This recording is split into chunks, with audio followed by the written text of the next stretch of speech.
Alors, tu as un problème, quand tu fais CTRL-Z, ça te propose de fermer le document, parce qu'en fait, quand tu fais CTRL-Z sur le clavier du PC, ça fait CTRL-W qui correspond à fermer. Pourquoi? Parce que sur Windows, le clavier est indiqué comme étant un clavier américain. Est-ce que tu vois une icône quelque part en bas où il est indiqué EN à la place de FR, il est indiqué EN? Ouais. Voilà, ben il faut mettre FR. Ce qui se passe, c'est que un des raccourcis clavier de Adobe que tu as utilisé, a, par inadvertance, par erreur, il a contrôler Windows et à changer la configuration clavier. Voilà. C'est quelque chose qui arrive souvent sur Windows. Alors ça arrive tellement souvent que j'ai fait une petite vidéo de 24 secondes dans laquelle j'explique comment désactiver la configuration clavier Windows en cas de conflit avec Adobe. Donc c'est-à-dire comment faire en sorte que le changement de clavier dans Windows ne puisse plus se faire par raccourci clavier, comme ça n'arrivera plus. Je vais rapidement passer ça, comme ça vous allez trouver ça. Je vais essayer de faire quelque chose de correct ici. Voilà. Voilà. Je ne sais même pas si je parle dans la vidéo, mais voilà. On va voir. Donc, clic droit sur la langue ici, paramètres, vous avez ici paramètres de touche avancée et modifier et non assigné. Voilà, donc c'est la solution pour désactiver.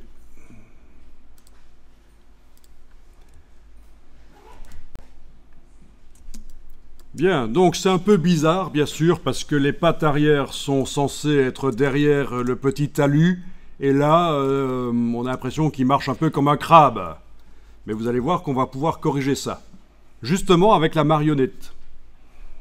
Donc, mais dans un premier temps, on va mettre ce calque-là et celui-ci dans un groupe où on va les mettre ensemble. Donc vous allez devoir les activer tous les deux.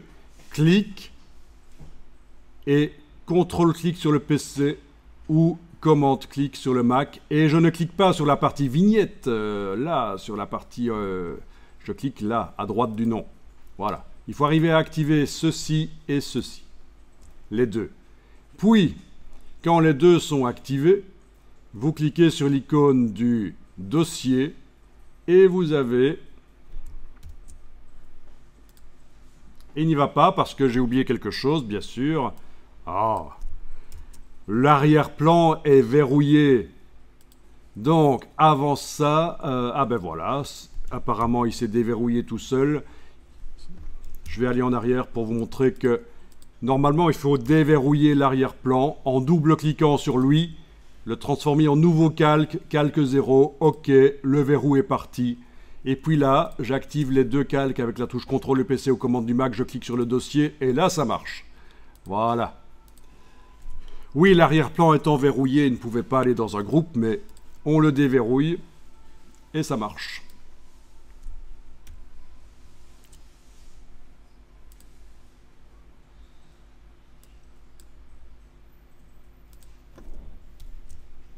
Enregistrer le fichier.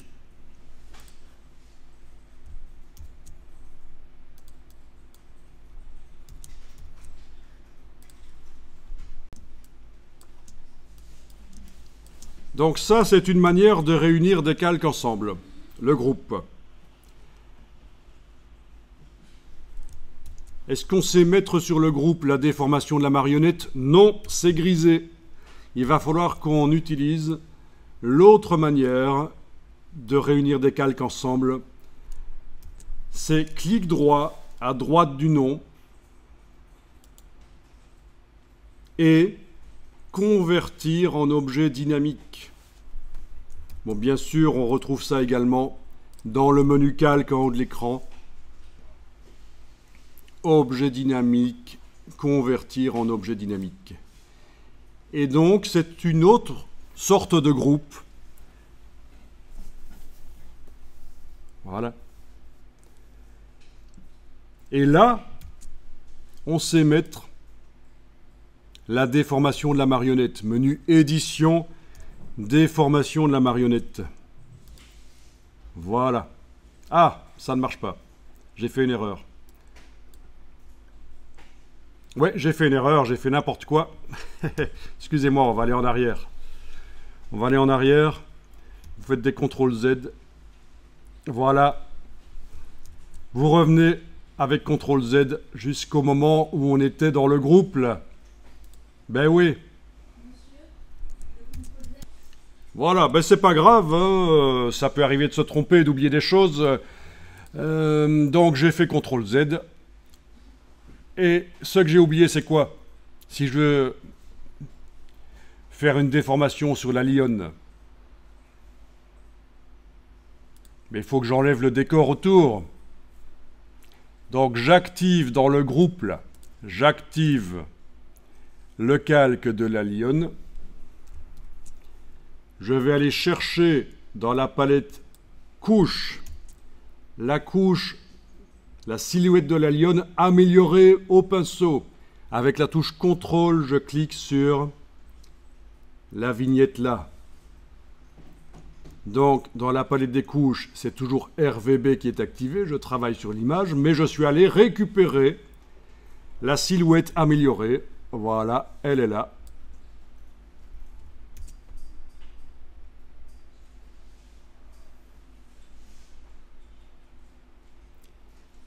Et je vais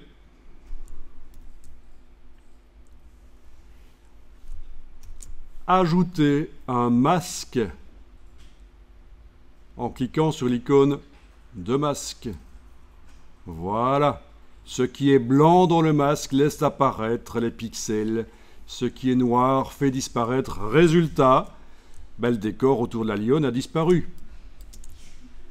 Voilà, voilà. Et alors, j'ai bien le calque des pattes là au-dessus dans le groupe. Voilà.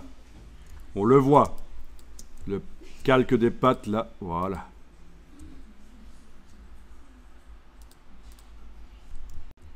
Là, je suis revenu en arrière sans que vous le voyiez et je n'ai pas encore le masque. Et alors, ce qui se passe chez toi, on va expliquer ce que c'est. C'est que quand tu vas récupérer la sélection avec la touche CTRL, déjà là, on voit qu'il y a un problème. Ça ne correspond pas. Pourquoi?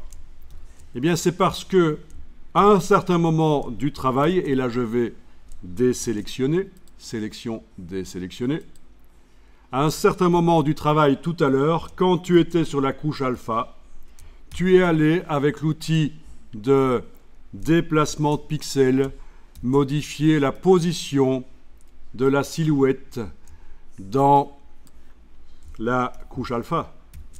Et donc ça ne correspond plus. Donc ce que tu peux faire pour essayer de récupérer le coup, c'est donc en ayant, et les autres ne font pas ça, uniquement elle qui a le problème, en n'ayant aucune sélection active sur l'image, tu actives dans la palette des couches la couche alpha, on la visualise bien sûr, et on va visualiser également RVB, l'image par en dessous, et avec l'outil de déplacement de pixels, en n'ayant pas de sélection, je rappelle, tu vas essayer de repositionner, même en zoomant éventuellement, pour être précis, tu vas essayer de repositionner la couche alpha correctement. Voilà. On enlève l'œil en face de la couche alpha. Quand c'est fait, on réactive le travail sur RVB.